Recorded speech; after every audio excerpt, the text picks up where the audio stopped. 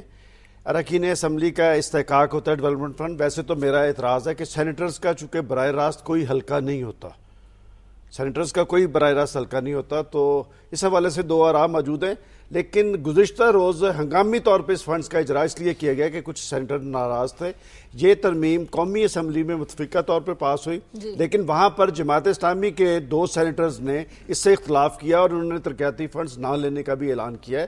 اور میں سمجھتا ہوں کہ ایسی صورتحال میں جبکہ پاکستان کے اندر ایک سیاسی انتشار کی کیفیت ہے, مسائل کے انبار ہیں, لوگ اپنی مشکلات اور مسائل کی آگ میں جلے ہوئے ہیں, تو اس صورتحال میں سینیٹرز نے, یہ کھلی بلیک میلنگ تھی کہ یہ فنڈز ان کے رکے ہوئے تھے, لہٰذا فوری طور پہ یہ سارا کر کے انہوں نے 20ویں آئینی ترمیم پوری کی. چونکہ 20ویں آئینی ترمیم میں تمام سیاسی جماعتوں کے اپنے اپنے سیاسی مفادات موجود ہیں, اس لیے انہوں نے یہ ترمیم جو ہے یہ پاس کروا دی ہے. سمیع صاحب آپ ایگری کرتے ہیں اس بات میں دیکھیں, میں ویسے تو یہ بات فیکچول تو صحیح ہے کہ فنڈز بھی ریلیز ہوئے اور اس میں سیاسی جماعتوں کے مفادات بھی تھے, لیکن میں اس میں تھوڑا سا ایک دوسرا پہلو شامل کروں گا.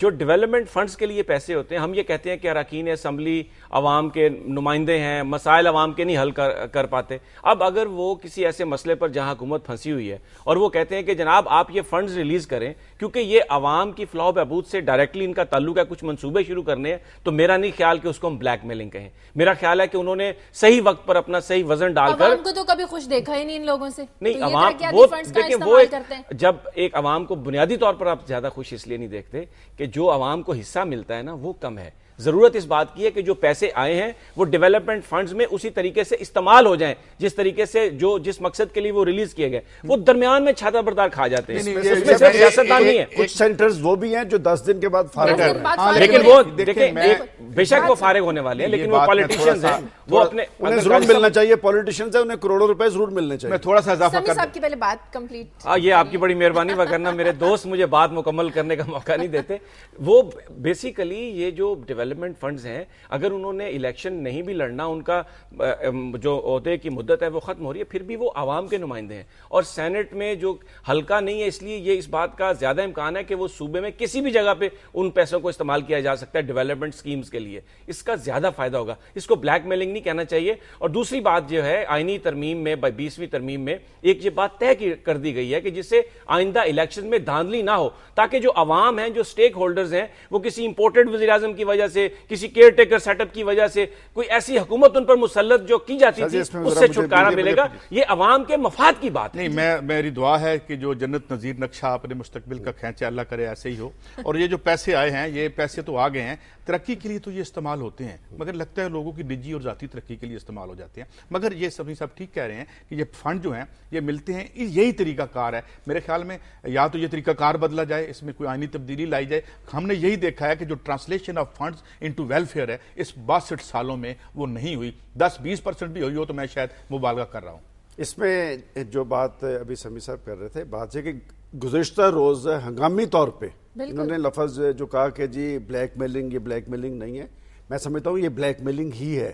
بات یہ کہ انہوں نے, یہ براہ راست عوام کے منتخب لوگ نہیں ہوتے, یہ پولیٹیکل پارٹیز کے. خود 3 دن پہلے ان کا اپنا موقف یہ تھا کہ پولیٹیکل پارٹی کو عوام کی نمائندہ جماعت نہیں سمجھتے کیا؟ پولیٹیکل پارٹیز کوئی آسمان سے اتری فرشتوں کی نمائندہ ہے؟ آسمان سے اگر پولیٹیکل پارٹیز واقعی عوام کی نمائندہ ہوتی تو آج پاکستان مسائل کی آگ میں نہ جل رہا ہوتا. سمیع صاحب, بات یہ ہے کہ میرا خیال ہمیں بات لوگوں کی کرنی چاہیے. ان پولیٹیکل پارٹیز کی کارکردگی, ان حکومتوں کی کارکردگی یہ ہے, یہ جو ہم دن رات بیٹھ کے مسائل کا ذکر کر رہے ہیں, اگر یہ منتخب حکومتیں اور سیاسی جماعتیں واقعی ڈیلیور کر رہی ہوتی, پاکستان کے اندر گورننس قائم ہوتی. یہ جو گھی اور آئل ملز کا مسئلہ ہے, 2 دن سے ہم بات کر رہے ہیں, اتابلے کیوں ہو رہے ہیں؟ الیکشن میں لوگ فیصلہ کر دیں گے نا, ووٹ ڈالنے جائیں گے تو فیصلہ کر دیں گے. جس دن لوگ فیصلہ کریں گے اس دن حالات درست ہوں گے. جس دن حکومتیں NRO کی بنیاد پہ بنے گی, یہی صورتحال پیدا ہوگی. گزشتہ روز 36 کروڑ روپے کے جو فنڈز کا اجرا ہوا ہے, خود آپ کا سرکاری ریکارڈ اور سرکاری رپورٹس گواہ ہیں کہ 50% فنڈز لگتے نہیں ہیں, وہ کمیشن کی مد میں جاتے ہیں اور ہم اس کمیشن کو بیٹھ کے سپورٹ کر رہے ہیں. نہیں, ہم کمیشن کو سپورٹ نہیں کر رہے. 50% کمیشن جب جاتا یہ ہے, ادارے مضبوط ہوں گے, ایجنسیوں کا اس میں عمل درآمد جو عمل دخل کم ہوگا, جب یہ ایجنسیوں کا عمل دخل کم ہوگا اور آپ سیاستدانوں کو بلیک میلر, آپ کا پرابلم ہوگا ایجنسیز کا. اس میں ایجنسیز کی بات نہیں ہو رہی, اس میں منتخب اراکین کی بات ہو رہی ہے, اس میں کمیشن اور کرپشن کی بات ہو رہی ہے. اگر آپ منتخب نمائندوں ڈیولپمنٹ, دیکھیں آپ ہر بات میں ایجنسیز, میرا نہیں پتا کہ آپ کا کیا مسئلہ ہے. یہ ایجنسیز وہ ایجنسیز پاکستان کی ہیں. آپ یہاں پر CIA را یا فلاں کی بات نہیں کر رہے. اگر ایجنسیز ہے تو وہ پاکستان کی. میں بالکل پاکستانی ایجنسیز کی بات کر رہا ہوں. بات تو فنڈز کی ہو رہی ہے تو اس میں ایجنسیز کا ذکر آ گیا. اب یہ آپ سنیں گے, دیکھیں غنی صاحب, آپ ایک ہی اینک سے آپ تمام دنیا کو دیکھتے ہیں. اگر آپ اس اینک کو اتار کے دیکھیں نا تو آپ کو پتہ چلے کہ دوبارہ بات کیا کہہ رہے ہیں. بھائی اگر کوئی اچھی اینک ہے تو ہمیں دے دیں, ہم بھی کوئی منظر دیکھ لیں.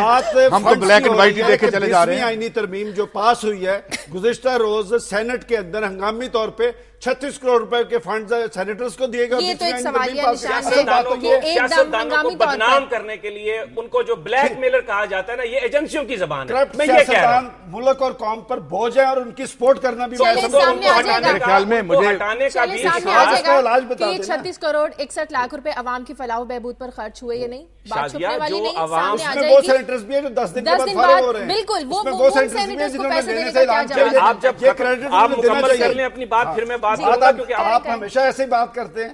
آپ ساری بات, یہ سارا وقت آپ کے لیے تو نہیں ہے نا بات. جو میں یہ کہتا ہوں کہ یہ اگر کوئی کرپٹ ہے نا پولیٹیشین, اور وہ اس کی ہمیں مذمت کرنی چاہیے. نہیں, اس کی مذمت, اس کو بدلنے کا اختیار بھی عوام کو ہے. تو عوام کریں, تو ووٹ کے ذریعے وہ کریں گے اس کو. کیا سمی صاحب یہ گورنمنٹ NRO کی بنیاد پہ وجود میں نہیں آئی؟ کیا اس 4 سالہ دور میں کرپشن اور کمیشن کا رجحان عام نہیں ہوا؟ کیا اس 4 سالہ دور میں عوام کے مسائل نہیں بڑھے, ملک کے لیے خطرات بڑھے؟ یہ ساری چیزیں حقیقت ہے, اس کی ہمیں بات کرنی چاہیے. یہ حقیقت ہے کہ سیاستدان ڈیلیور کرنے میں ناکام ہوئے. یہی بات ہم کہہ رہے ہیں. اس کے لیے ہمیں عوام کو یہ موقع دینا ہوگا کہ تاکہ وہ صحیح نمائندوں کو چن سکیں. اس پروسیس کو مضبوط کرنا ہوگا. ان کو بلیک میلر کہنا چھوڑ دیں, یہ ایجنسیوں کی زبان ہے پورا کے لیے. یہ بلیک میلر نہیں ہے, یہ ہمارے الیکٹڈ نمائندے ہیں. ہمیں ان کی پرفارمنس کو بہتر بنانے کے لیے ان کو پریشر ڈالنا ہے. اسی طرح ہمیں اپنا دباؤ, ہم بطور جرنلسٹ یہ بات کر رہے ہیں, ہمیں بیٹھ کے نہیں اس طرح سپورٹ کرنا کہ جی ان کی کرپشن اور کمیشن کے رجحان کو ہم سپورٹ کریں گے, اس سے یہ درست نہیں ہوں گے. ہم خود اس میں معاون بنیں گے اس سارے عمل میں. چلیں دیکھتے ہیں وہی بات, 36 کروڑ 61 لاکھ روپے کہاں خرچے ہوتے ہیں, چھپنے والی بات نہیں ہے, یقیناً سامنے آ جائے گا. ایک اور اہم مسئلہ, کل سے ہم بلوچستان کے مسئلے پر ڈسکس کر رہے ہیں. دفاع پاکستان کونسل نے 27 فروری کو اظہار یکجہتی کرنا ہے. گیلانی صاحب جو ہے وہ آل پارٹیز کا اعلان کر چکے ہیں. ان سب کا متحرک ہونا یقیناً ایک خوش آئند بات ہے. غنی صاحب, کیا بلوچستان کے مسئلے کا حل بھی نکل پائے گا؟ دیکھیں شاذیہ, یہ بہت اہم مسئلہ ہے, اور اس سے پہلے بھی ہم یہ بات کر چکے ہیں کہ 4 سال پہلے پریزیڈنٹ صاحب نے اپنے انتخاب کے بعد یہ اعلان کیا تھا کہ ہم بلوچستان کے عوام سے معافی مانگتے ہیں, اور وہاں پر آل پارٹیز کانفرنس منعقد کر کے مسائل کا سیاسی انداز میں سدباب ہونا چاہیے. 4 سال بعد ہم پھر بیٹھ کے یہ بات کر رہے ہیں کہ آل پارٹیز کانفرنس بلا کر مسائل کا اور اس آل پارٹیز کانفرنس کی کوئی تاریخ نہیں آئی. اور یہ اچھی بات ہے, میں نے ایک خبر بھی دی تھی کہ گزشتہ روز پنجاب اسمبلی میں تینوں پارٹیز نے, پیپلز پارٹی نے, کاف لیگ نے اور نون لیگ نے ریزولیشنز دی ہیں. کراچی سے لے کر خیبر تک لوگوں کے اندر تشویش ہے پاکستان کے سب سے بڑے صوبے کے حوالے سے. اور گزشتہ روز بلوچستان کے سابق گورنر جنرل قادر بلوچ سے میری بات ہوئی اور میں حیران رہ گیا. وہ مسلم لیگ نون کے رکن قومی اسمبلی ہیں, اور ان کا کہنا تھا کہ یہ جو امریکی ریزولیشن ہے یہ ایک منظم سلسلے کی کڑی ہے. اس کے بعد ایسی ہی ریزولیشن جو ہے برطانوی ہاؤس آف کامن میں بھی آ رہی ہے اور یورپین یونین میں بھی آ سکتی ہے. اس کا مطلب کہ اس حوالے سے خاص ایک امریکی ایجنڈا ہے, اور وہ اسی امریکی ایجنڈے کو بلوچستان میں آگے بڑھانا چاہتا ہے. میں سمجھتا ہوں کہ یہ بار بار یہ کہنا کہ جی ہم آل پارٹیز کانفرنس بلا رہے ہیں, پرائم منسٹر صاحب آپ بتائیں کب بلا رہے ہیں. صحیح, میں اس پہ یہ بات کرنا چاہتا ہوں, ظاہر ہے ہم سب تکلیف میں اس بات سے, ہر آدمی اور ہر سین آدمی کو اپنے ملک سے محبت ہوتی ہے, اور جو وہاں ہو رہا ہے. ایشو یہ ہے کہ جتنے بھی سٹیک ہولڈرز ہیں, یہ APC کر لیں, آل پارٹی کانفرنس ہے, یہ آل پارٹی کامیڈی کب سے ہو رہی ہے ہم دیکھ رہے ہیں, اور وہاں پہ محمد اسلم رئیسانی صاحب وہاں پہ وہیں کے وہ ہیں, وہ کہاں تک ڈیلیور کر پا رہے ہیں. مسئلہ یہ, اور فوج یا FC جو ہے وہ کہتے ہیں جی ایف سی وہاں پہ ایکشن کر رہی ہے. اس حوالے سے کل رات ہم سب ٹی وی چینلز پہ دیکھتے رہے جو نیشنلسٹ کہہ رہے ہیں. مسئلہ مجھے یہ لگتا ہے کہ جتنے, اور امریکہ یہاں ویسے بربادی چاہتا ہے, اس کی لڑائی چائنا سے چل رہی ہے, پیسیفک رم میں وہ چائنا کے بڑھتے ہوئے انفلوئنس کو انٹرپٹ کرنا چاہتا ہے, اس کے لیے وہ بلوچستان استعمال کرے یا کوئی اور, یہ ساری کہانی ہے. مگر یہ کیا ٹھیک کرنے کی ہم میں صلاحیت ہے؟ سمیع صاحب نے جو ابھی بات کی, اور وہ جو شاید ایک ہی بات کر رہے تھے, بلا وجہ شور مچ گیا, بات یہ ہے کہ جو صحیح لیڈرز ہیں, عوام کے اصل لیڈرز ہیں, وہ اس نظام میں سامنے نہیں آتے. وہ لوگ سامنے آتے ہیں جن کا مسئلہ اس ایشو کو حل کرنا نہیں ہے. یہ افغان, اور یہ باقی بڑا بریک کا وقت ہو گیا. بریک کے بعد بھی اسی حوالے سے بات کریں گے کہ وزیراعظم گیلانی اگر قطر جا کر امریکہ اور طالبان کے درمیان مذاکرات کر سکتے ہیں تو یہاں پر جو ناراض ہمارے بلوچ رہنما ہیں ان کے ساتھ کیوں نہیں بات کر سکتے. بریک کے بعد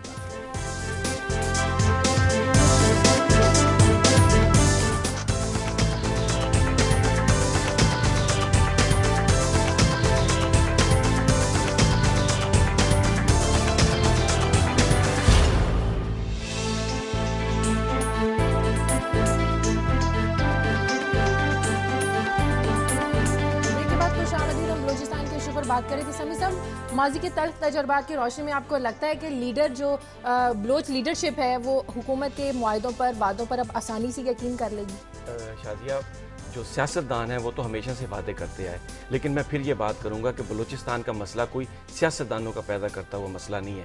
یہ جو مسک لاشیں ملتی ہیں, یہ جو مسنگ پرسن ہے, جو فوجی ایکشن ہوئے ہیں وہاں پر, وہ سیاستدانوں نے نہیں کیے, وہ کیے ہیں پاکستان کی ایجنسیز نے, پاکستان کی سیکورٹی اسٹیبلشمنٹ نے, اور اس وقت کے سیاستدانوں کو استعمال کیا انہوں نے, ان سے اس کی اپروول لی. تو سیاستدانوں کا یہاں تک رول ضرور ہے کہ جب ان کو موقع ملا تو انہوں نے ڈیولپمنٹ کی مد میں وہ ڈیلیور نہیں کیا جو ان کو کرنا چاہیے تھا, جس کی وجہ سے وہ ایگریویٹ ہو گیا. صرف ایک ای میل کا ذکر کروں گا جو ہمارے پروگرام کے حوالے سے کل تربت سے آئی, فیصل بلوچ صاحب, انہوں نے یہ لکھا اس میں کہ یہاں پر تربت میں درخت بھی کوئی نہیں ہے اور ہمیں یہ نہیں پتا کہ گیس کس چیز کو کہتے ہیں.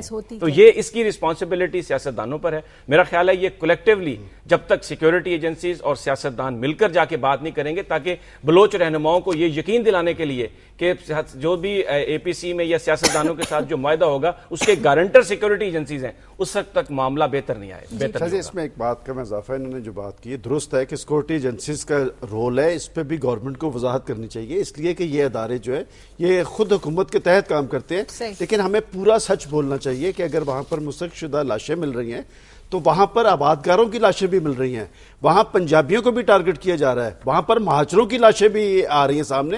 تو اس سارے عمل کی بھی تحقیقات ہونی چاہیے کہ آخر سینکڑوں پنجابیوں کو, سینکڑوں مہاجروں کو کس نے ٹارگٹ کیا ہے, کیوں کر کیا ہے, یہ قتل و غارت کا بازار کیوں گرم ہے. اس سارے معاملے کی کھلی تحقیقات ہونی چاہیے اور مسئلے کا سیاسی حل نکالنا چاہیے, طاقت کے ذریعے حل درست. بالکل بات ہے کہ جب تک مل بیٹھیں گے نہیں, مل بیٹھ کر مسائل کا حل تلاش نہیں کریں گے, کوئی بھی مسئلہ حل نہیں ہوگا. شریف جوئی کے پاس چلتے ہیں ملتان میں. شریف جوئی, آپ نے خبر دی تھی ضمنی انتخابات میں 4 دن رہ گئے ہیں, تیاریاں کہاں تک پہنچی ہیں, کون کون ان انتخابات میں حصہ لے رہا ہے, مختصراً ذرا بتائیے گا. کی جو تیاریاں ہیں وہ کافی جوش و خروش لوگوں میں پایا جاتا ہے. اس وقت جو ہے NM148 سے جو پیپلز پارٹی کے امیدوار ہیں اور وہ وزیر اعظم کے صاحبزادے بھی ہیں, علی موسیٰ گیلانی, ان کے مقابلہ جو ہے مسلم لیگ نون کے امیدوار عبدالغفار ڈوگر سے ہے. اور یہاں پر لوگوں کا بھی یہ کہنا ہے, جو پارٹی کے مسلم لیگ نون کے لوگ ہیں ان کا بھی یہ کہنا ہے کہ سرکاری وسائل استعمال کیے جا رہے ہیں اور وزیر اعظم خود براہ راست اس حلقے کے جو انتخابات ہیں اس میں دلچسپی لے رہے ہیں. جبکہ دوسری جانب جو NA149 ہے وہ شہر کا حلقہ ہے, وہاں پہ مسلم لیگ نون 4 مرتبہ جو ہے وہ الیکشن جیت چکی ہے اور وہاں پر ان کا پلڑا بھی بھاری ہے. وہاں پر جو پیپلز پارٹی کے امیدوار ہیں ان کی طرف سے یہ الزامات سامنے آ رہے ہیں کہ صوبائی حکومت جو ہے وہ ان کے امیدوار کو سپورٹ بھی کر رہی ہے, وہاں پہ بھی سرکاری وسائل استعمال کیے جا رہے ہیں. اسی طرح لوگوں کا جوش و خروش اس طرح سے نظر نہیں آ رہا جیسے عام انتخابات میں ہوتا ہے, لیکن پلڑا جو ہے وہ دونوں جماعتوں کا دیہی علاقے میں پیپلز پارٹی کا. مجھے ایک سوال کرنا ہے شریف جوئیہ سے. شریف جوئیہ, یہ بتائیں کہ کہا جا رہا ہے کہ ملتان میں جو 2 قومی اسمبلی کے حلقوں میں انتخاب ہے وہاں پر بھی مفاہمتی عمل کار فرما ہے اور ایک حلقے سے پیپلز پارٹی کا امیدوار جیتے گا اور ایک حلقے سے مسلم لیگ نون کا, کیا یہ بات درست ہے؟ جی بالکل ایسے ہی ہے, کیونکہ جو مسلم لیگ نون کے اور پیپلز پارٹی کے جو امیدوار ہیں وہ اس طرح کے سلیکٹ کیے گئے ہیں کہ دوسروں کے اوپر جو ہے وہ پلڑا ایک دوسرے کا بھاری رہے. اسی طرح جیسے میں نے بتایا کہ پیپلز پارٹی جو دیہی علاقے سے ہمیشہ جیتتی آئی ہے وہاں پر جو ہے وہ پیپلز پارٹی کو سپورٹ کی جا رہی ہے, لیکن بظاہر خاطر عوام کو دکھانے کے لیے جو ہے دونوں جماعتیں یہاں پر سرگرم نظر آ رہی ہیں, لیکن مفاہمتی عمل جو ہے آپس میں مفاہمت کر کے عوام کو اس طرح دھوکہ دیا جاتا ہے اور لگتا ہے کہ ترقیاتی فنڈز کے نام پر جو پیسہ ہے وہ انہیں الیکشنز پر ہی سمیع صاحب خرچ کر دیا جاتا ہے. بہت شکریہ شریف جوئی آپ کا. آپ کی خبروں کی طرف آتے ہیں. سعید قاضی صاحب آپ نے خبر دی تھی کہ پی آئی اے جو خسارے میں ہے, سے پہلے ایک تو نادرہ ورکرز کا ذکر کر دوں, ساتھ ہی میں اس کو بھی جوڑتا ہوں, اور وہ یہ ہے کہ وہ لوگ مانگ رہے ہیں کہ انہیں مستقل کیا جائے. اور یہ ہم دیکھ رہے ہیں کہ جب ایک پارٹی جو ہے وہ اس کا مینڈیٹ یہ تھا, اس کی بنیاد یہ تھی کہ وہ ورکرز کے لیے کچھ کرے, تو کیوں نہ مستقل کر دیا جائے ان ورکرز کو, اور جو ہے اور ان کے لیے کیا اقدامات گورنمنٹ کر سکتی ہے, کیونکہ اس کی وجہ سے جو اثرات مرتب ہوں گے, آج وہ ہڑتال پہ جا رہے ہیں جس سے سفر عوام کریں گے, تو اس پہ بھی حکومت کو دیکھنا چاہیے. ساتھ ہی میں ایک خبر اور جوڑتا ہوں, پی آئی اے $1.5 بلین کے تقریباً 5 جہاز اور 777 خرید رہی ہے. ہم جانتے ہیں کہ پی آئی اے ان انٹرپرائزز میں, سرکاری انٹرپرائزز میں شامل ہوتی ہے جن کو ہمیں میسو فنڈنگ کرنی پڑتی ہے. تو کیا یہ بہتر نہ ہوتا کہ ہم 1.5 ارب کا, پہلے ہی ہمارا ادائیگیوں کا بڑا مسئلہ ہے, کہ ہم اس میں نئے جہاز ڈالنے کی بجائے کچھ کرپٹ ایلیمنٹ باہر نکال لیتے, اس کو سٹیبلائز کریں. اور پھر یہ بات شاید یہ مجھے سمجھ نہیں آتی کہ ہم ہمیشہ باہر سے کوئی چیز خریدنا ہی کیوں چاہتے ہیں, بھلے جو ہے وہ یہاں موجود, یہ تو خیر یہاں موجود نہیں ہے, مگر دیگر انسٹنسز میں ہم دیکھ چکے ہیں کہ جو بھی سرکار آتی ہے وہ فوراً امپورٹ کر لینا چاہتی ہے کوئی چیز. اور یہ ہم جانتے ہیں کہ جیسے امپورٹ میں آج کل پہلے جہاز بوڑھے ہو چکے ہیں, یہ ٹھیک ہے, میں درست, نئے آنے چاہیے, لیکن اس کے اندر کی جو ایک ریسٹرکچرنگ چاہیے وہ پہلے ضروری تھی, کیونکہ پہلے ہی آپ اتنے زیادہ پیسے, پہلے پیٹرول کا بندوبست کریں ان میں, مطلب پیٹرول بھی نہیں ہے. تو یہ جو ہے, یہ میں اس پہ ذکر ضرور کرنا چاہ رہا تھا کہ یہ اتنا بڑا جو سودا کیا گیا, کیا یہ سوچ سمجھ کے کیا گیا, کیونکہ اس میں کئی ویسٹڈ انٹرسٹ تو شامل ہیں. بہت سوچ سمجھ کے کیا گیا ہوگا. مجھے لگتا ہے کہ بہت بڑا کمیشن کوئی نہ کوئی لینے والا ہوگا. یہ سودے اس قسم کے جو کرتے ہیں وہ تو بڑے سوچ سمجھ کے کیے جاتے ہیں کہ کس کمپنی کو دیا جائے گا, کتنا مال لیا جائے گا, کون سے بینک میں جائے گا. ایک میرا تجویز آپ سے, ہم روز عدالتی کمیشن بناتے ہیں, کوئی مالیاتی کمیشن بھی بنا دیں.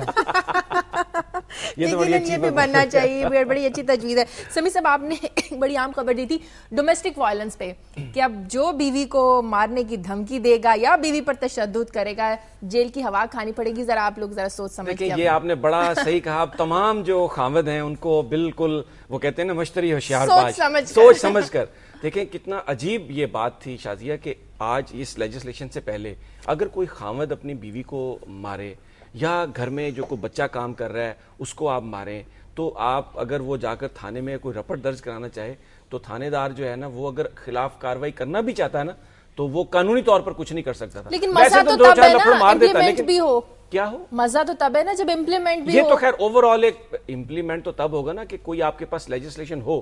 اب آپ کے پاس ایک لیجسلیشن آ گئی ہے, دوسرا مرحلہ اس کی امپلیمنٹیشن کا ہے.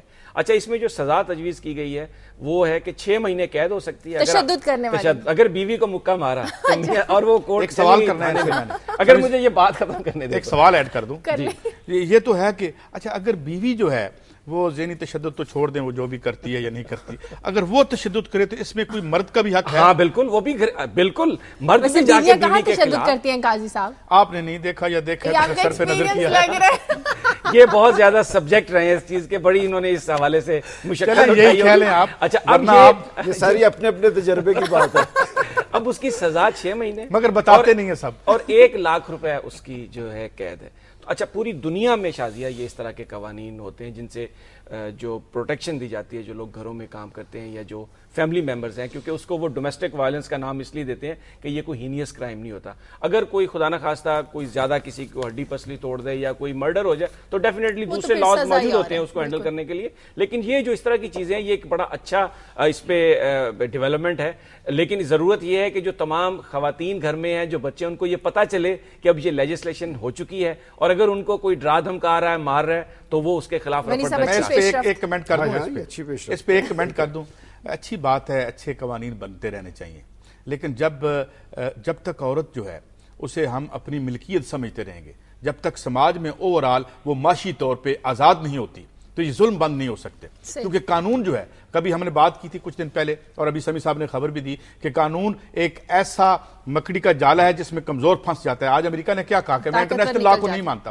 تو قانون بنانے کے ساتھ ساتھ اگر آپ عورت کی امپاورمنٹ نہیں کرتے تو یہ باتیں پھر یہ ایک بڑی دلچسپ نہیں ہوتا. بالکل وہی میں بات کر رہی تھی کہ قوانین تو بن جاتے ہیں لیکن مزہ تو تب ہے جب ان پر امپلیمنٹ بھی ہو. یہ ایک بڑی دلچسپ. اچھا, مجھے ایک بات بتائیں, اگر کوئی مرد تشدد کرتا ہے تو اس کا جو ہسبینڈ اس کو گھر سے باہر نکلنے دے گا ربڑ درج کروانے کے لیے؟ وہ تو جانے نہیں دے گا اس اس کو. یہ تو وہی بات ہے نا امپاور. اب دیکھیں اپنے رائٹس کے لیے تو خود ہی بندے کو باہر نکلنا پڑتا ہے, عورتوں کو بھی یہ سمجھنا ہوگا کہ کال وہ تو ٹیلی فون پہ. تو ابھی خیر ہمارا اتنا مہذب معاشرہ نہیں ہے اور نہ ہی ہر گھر میں ٹیلی فون ہے. قاضی صاحب آپ امریکہ کچھ رہ کے آئے ٹائم تو آپ کو یہ یاد آ رہا ہے جن گھروں میں فون نہیں ہوتے وہ بھی مہذب ہو سکتے ہیں. امریکہ کے اثرات ہوئے نہیں, میں یہ کہہ رہا ہوں جن گھروں میں فون نہیں ہوتے. میں وہ خبر اس پہ بات کرنا چاہ رہا تھا. 2004 میں ایک پاکستانی تھا جس کا نام تھا رحمت اللہ, اور وہ یعنی پاکستانی نژاد برطانوی تھا. عراق میں اس کو برطانوی فوجیوں نے گرفتار کیا اور اس کو امریکہ کے حوالے کر دیا. بگرام ایئر بیس میں اس کو رکھا گیا. اس کے لواحقین نے رہائی کے لیے برٹش کورٹس میں ایک اپیل کی, تو جو عدالتیں تھیں برطانیہ کی اعلیٰ عدالتیں, انہوں نے فیصلہ کیا کہ اس کو کورٹ میں پیش کیا جائے. جب برطانیہ نے امریکن حکام سے اس بات کا ذکر کیا اور اس کو کہا کہ کورٹ میں پیش کرنا ہے, تو امریکیوں نے کہا کہ بھائی صاحب یہ بندہ تو ہم آپ کو دینے والے نہیں ہیں. برطانیہ نے کہا کہ انٹرنیشنل لاز کے بھی آپ پابند ہیں, ہمارا آپ کے ساتھ بھی ایک معاہدہ ہے. انہوں نے کہا جی معاہدہ ہے, جو کچھ بھی ہے یہ ہم آپ کو نہیں دے سکتے. اور یہ بات آفیشلی جو برطانیہ کی حکومت کا وکیل ہے اس نے لنڈن میں اپیل آف کورٹ میں یہ بات بتائی ہے. تھرسڈے کو اس کا ڈیسیژن آنے والا ہے. اور وہ جو وکیل ہے رحمت اللہ کا, ان کا یہ کہنا ہے کہ انہوں نے لنڈن میٹروپولیٹن میں وار کرائمز کی رپورٹ جو ہے نا برطانیہ کی حکومت کے خلاف کرا دی ہے, کیونکہ برطانیہ نے ان کو حوالے کیا. تو یہ ایک اگلی چیز ہے جو ہمیشہ قاضی صاحب بات کرتے ہیں. اٹ سمپلی شوز کہ سپر پاور یعنی جو بڑی طاقتیں ہیں, جب وہ ان کے اپنے مفادات کی بات آتی ہے تو نہ وہ کسی قانون کو مانتی ہیں, نہ کسی قاعدے کو مانتی ہیں. ان کا مقابلہ کس طرح کیا جا سکتا ہے؟ اپنے ہاؤس کو ان آرڈر کر کے, چاہے ہم چھوٹی قوت ہیں, لیکن اگر یہ جو ہمارا ہاتھ ہے یہ اکٹھا ہو جائے تو ایک مٹھی سے جو ایک مکہ بن جائے, اسی سے ہم ان کا جواب دے سکتے ہیں. ویسے آپ قانون کے نام پہ ان لوگوں کا, ان طاقتوں کا مقابلہ نہیں کر سکتے. پرائم منسٹر کے حوالے سے میں نے خبر دی تھی کہ آپ دیکھیں کہ ایک طرف مسائل کے انبار ہیں, پاکستان کے اندر سیاسی انتشار ہے, اور دوسری طرف پرائم منسٹر یوسف رضا گیلانی کی جانب سے تکرار جاری ہے کہ جی ان کی حکومت کو 5 سال پورے کرنے دیے جائیں, اور 5 سال کے لیے لوگوں نے منتخب کیا تھا. شازیہ ہمیں دیکھنا یہ ہے کہ اس حکومت کے پاس مینڈیٹ تھا کیا, کہ ایک فوجی ڈکٹیٹر کے مقابلے میں منتخب حکومت کا مینڈیٹ تھا قومی مسائل کے حل کے لیے, عوام کی مشکلات کا سدباب, توانائی کا بحران تھا, دہشت گردی کا رجحان تھا, کہ اس کے بعد گورننس بہت بڑا مسئلہ تھا. لیکن یہ 5 چیزیں آپ دیکھیں کہ اس ساری صورتحال میں حکومت کی نااہلی اور ناکامی کوئی ڈھکی چھپی نہیں رہی, اس کی کوئی کریڈیبلٹی نہیں ہے. گورننس کا حال ہم روز یہاں پر ڈسکس کرتے ہیں, اور یہ جو دستوری مدت سے قبل انتخابات اور خصوصاً جو نئے مینڈیٹ کی ضرورت ہے, یہ جمہوریت کا مسلمہ اصول ہے. خود ہندوستان کے اندر 9 دفعہ قبل از وقت انتخابات ہو چکے ہیں. جنگ عظیم کے بعد آپ برطانیہ میں دیکھیں, اور آپ کو یاد ہوگا کچھ روز پہلے 20ویں آئینی ترمیم سے پہلے ستمبر اکتوبر کی بات کی جا رہی تھی. اب آپ دیکھیں کہ پاکستان کی پولیٹیکل فورسز جنہیں ہم کہتے ہیں کہ جی انہیں ہر طرح کا مینڈیٹ حاصل ہے اور وہ جو چاہے کرے, کہ بات یہ کہ 20ویں آئینی ترمیم کے بعد اب پھر پرائم منسٹر صاحب یہ کہہ رہے ہیں کہ جی ہمیں 5 سالہ مدت. دیکھیں اگر انہوں نے گورننس یقینی بنائی ہوتی, لوگوں کو ڈیلیور کیا ہوتا, جو بیرونی چیلنجز ہے اس سے نپٹایا ہوتا اور مسائل کا سیاسی حل نکالا ہوتا, تو 5 سال کیا انہیں 10 سال کے لیے. اب حالت یہ ہے کہ وہ پولیٹیکل فورسز جو کل تک گو زرداری گو اور پرائم منسٹر کو ٹارگٹ کر رہی تھی, آج انہوں نے خاموشی تانی ہے. اور 20ویں ترمیم کے اثرات تو آپ نے دیکھے کہ 36 کروڑ کی اس کی عنایت کی صورت میں سامنے آ چکے ہیں. میں سمجھتا ہوں کہ آج پاکستان کے عوام کی طرف سے ایک نیا مینڈیٹ کی حامل حکومت کی ضرورت ہے, جو واقعتاً پاکستان کے لیے سوچے اور پاکستان کے ایجنڈا پر کام کرے. اگلی خبر پر بھی آج جو اسی حکومت سے جڑی ہے, اسی حکومت کا دیا آج سے 10 روز پہلے وزیر پانی و بجلی نے قومی اسمبلی کے اندر یہ اعلان کیا تھا کہ لوڈ شیڈنگ کا سدباب کر دیا گیا, اس کے بعد لوڈ شیڈنگ نہیں ہوگی. آج وہی وزیر یہ کہہ رہے ہیں کہ میں نے اس طرح سے بات نہیں کی تھی. اور آپ دیکھیں کہ 10 دن پہلے کس چیز کی ضرورت تھی, یہی 22ویں آئینی ترمیم. 2-4 روز کے لیے لوڈ شیڈنگ ختم کر دی گئی. اب وہ لوڈ شیڈنگ میں 12 سے 16 گھنٹے ہو رہی ہے, 20 گھنٹوں کی لوڈ شیڈنگ, اور کوئی اس حوالے سے جواب دہ نہیں ہے. اور کل مسلم لیگ نون نے توانائی کانفرنس, انہوں نے بھی ڈیمز کی بات کی ہے. اصل میں ہوتا یہ ہے شازیہ کہ جب ہم اپوزیشن میں ہوتے ہیں اس وقت ہم ساری بات کرتے ہیں, ڈیمز کی بات بھی کرتے ہیں. جب ہم حکومتوں کا حصہ بنتے ہیں اور اسلام آباد پہنچتے ہیں, اس کے بعد ہماری بدلی ہوئی آنکھیں ہوتی ہیں اور بیرونی ایجنڈا جو ہے وہ کار فرما ہوتا ہے. وابڈا اور نیپرا میں جھگڑے کی آپ بات کر رہے تھے, کیا جھگڑا ہے؟ وابڈا اور نیپرا کے اس میں ایک تھوڑی سی انہوں نے قوانین میں تبدیلی کی تھی. وابڈا نے جو یہ اختیار کے جو ٹیرف چارجز میں فیول کی وجہ سے جو اضافہ ہوگا قیمتوں میں, اس کا اختیار نیپرا کو دے دیا. نیپرا نے اب یہ تجویز کیا ہے کہ 76% وہ اس میں ٹیرف میں انکریز کرنا چاہتے ہیں.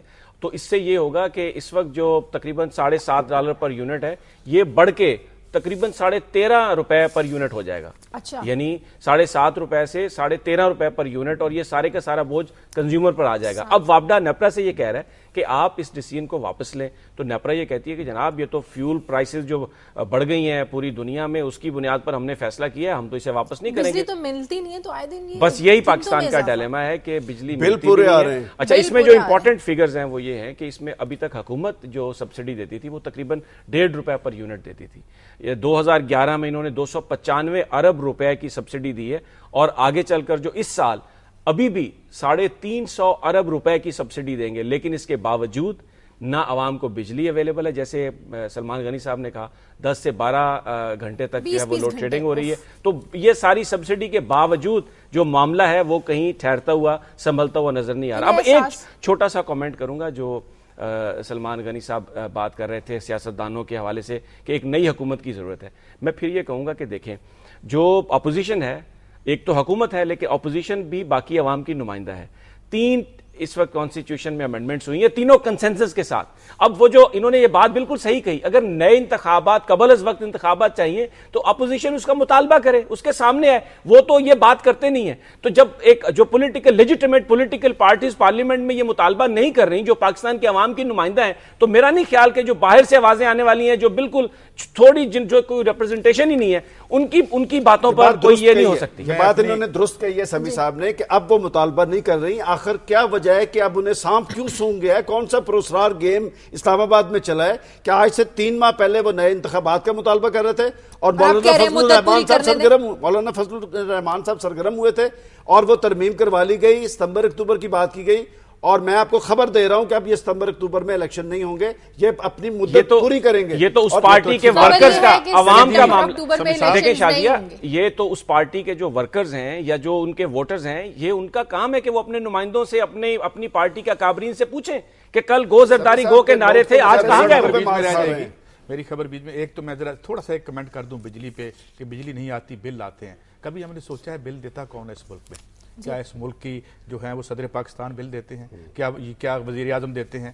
بل عوام اور میں اور آپ, جب انہیں درد ہی نہیں ہے اس کا تو انہیں کیسے ہمارا احساس ہوگا؟ یہ اس پہ کبھی بعد میں بات کریں گے. میں آتا ہوں کہ ایک میجر ریسٹرکچرنگ جو ہے 18ویں ترمیم کے بعد معیشت میں ہو رہی ہے, اور بہت سے شعبے جو ہیں پہلے بھی آ چکے ہیں ادھر صوبوں کی جانب, اور اب جو ہے اس میں دوسری جو اہم بات ہے وہ یہ ہے کہ بہت سے اہداف میں ترمیم کر دی گئی ہے. ایک پی ایس ڈی پی ایک جو فنڈ ہوتا ہے جو کہ سماجی بہبود, یہ ذرا اردو میں بتا دیں, یہ پبلک سماجی ڈیولپمنٹ یعنی عوام کی ترقی کے منصوبوں میں وہی اردو کہنے لگا تھا کہ سماجی بہبود کے لیے, فلاح کے لیے, ترقی کے لیے, اس پہ ہمیشہ کٹ لگتی ہے اور اس میں اب کٹ لگا بھی دی گئی ہے. اس سے پہلے یہ $470 بلین روپے رکھے گئے تھے, اب 350 ارب کر دیے گئے ہیں, اور صوبوں کا پی ایس ٹی پی ملا کے جو پیسے ہیں وہ 850 بلین ہیں, جبکہ یہ رکھے گئے تھے 1150 بلین. میں یہاں پہ ایک ایڈ کرنا چاہتا ہوں اس لمبی بات میں, یہ زیادہ تدریسی بات ہو جائے گی. معاملہ یہ ہے کہ یہ جو ہم ڈی ریگولیشن کر رہے ہیں, اس ڈی ریگولیشن نے دنیا میں کیا کیا ہے؟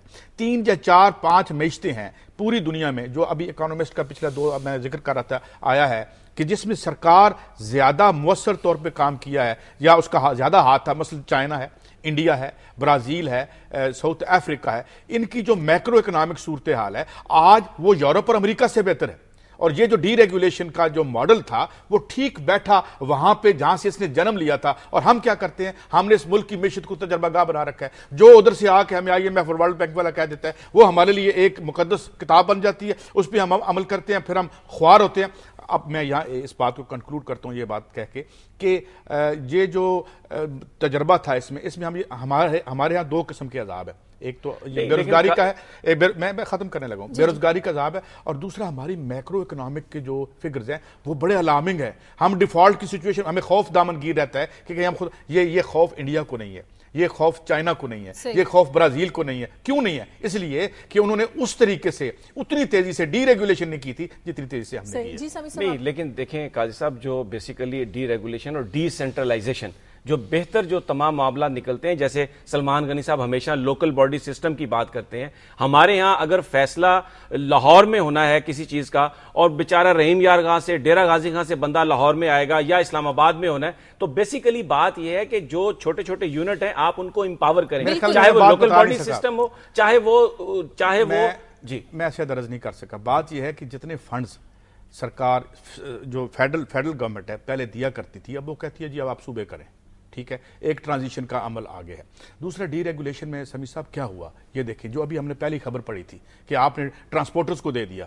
ٹرانسپورٹرز کیا کریں, آج جو 20 روپے کا ایک چھری لگے گی ایک آدمی کی جیب میں ایک گھی کا ڈبہ لینے جائے گا, تو وہ اسی وجہ سے ہوا ہے کہ ریاست جو ہے وہ یہ جو تصور تھا کہ ان کو اپنے حال پہ چھوڑ دیں, بھئی چھوڑ دیں اپنے حال پہ, مگر کوئی قانون تو ہونا چاہیے نا جس میں انہیں چیک کر سکیں. اب آپ کریں کے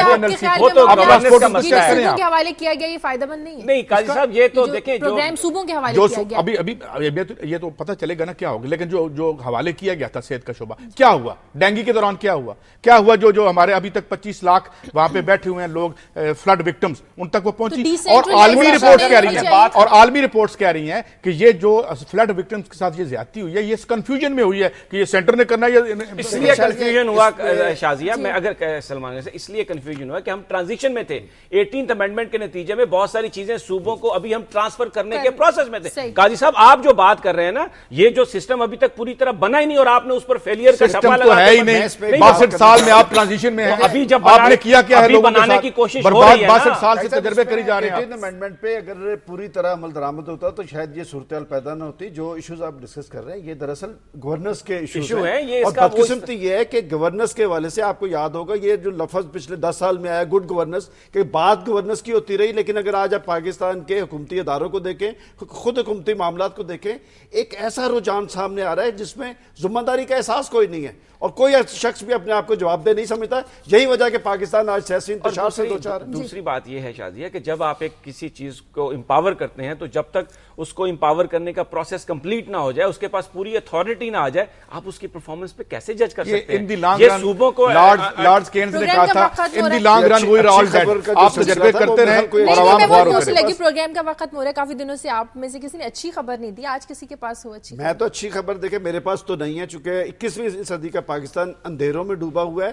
اچھی خبریں کاش ہماری حکومتیں کسی دن عوام کو. بلا شبہ پاکستان اندھیروں میں ڈوبا ہوا ہے, لیکن میں یہ سمجھتا ہوں کہ اگلی حکومت کے لیے جو نگران سیٹ اپ کے حوالے سے جو گفتگو ہوئی ہے اور جو کنسنسس ہوا ہے پاکستان کی سیاسی جماعتوں کے درمیان, میں سمجھتا ہوں کہ عوام اس میں باقاعدہ طور پر حصہ انہی کی جو مرضی پر حکومت بنے گی اور دھاندلی سے مبرہ ہوگی. میں شاید اتنا مجھ میں حسن ظن نہیں ہے, نہ ہی مجھے ان سے کوئی سیاستدانوں سے امید ہے, مگر میری اچھی خبر یہ ہے کہ لوگ دیکھ رہے ہیں, ان کی آنکھ دیکھ رہی ہے اس کیمرے کے ذریعے. ہمیں بھی ان حالات کو اور واقعات کو, اور لوگ جو ہیں وہ کیا مایوسی پھیلا رہے ہیں, کیمرہ زیادہ مؤثر ہو گیا, ہمیشہ عوام کی بات کرتے ہیں, اور آپ کیوں دھوکہ دہی کر رہے ہیں عوام سے؟ آپ بھی یہ بتا کے کہ یہ ایلیٹ ڈیلیور کرے گی, پلیز نہ دھوکہ دیں عوام کو. عوام کے جو مسائل ہیں ان کو اوپر تک پہنچاتے رہیں گے جب تک عوام کے مسائل حل نہیں ہوں گے. پروگرام کا وقت ختم ہو گیا, اجازت دیجیے, فیڈ بیک دیجیے خبر@دنیا TV.tv پر. اپنا خیال رکھیے گا, اللہ حافظ.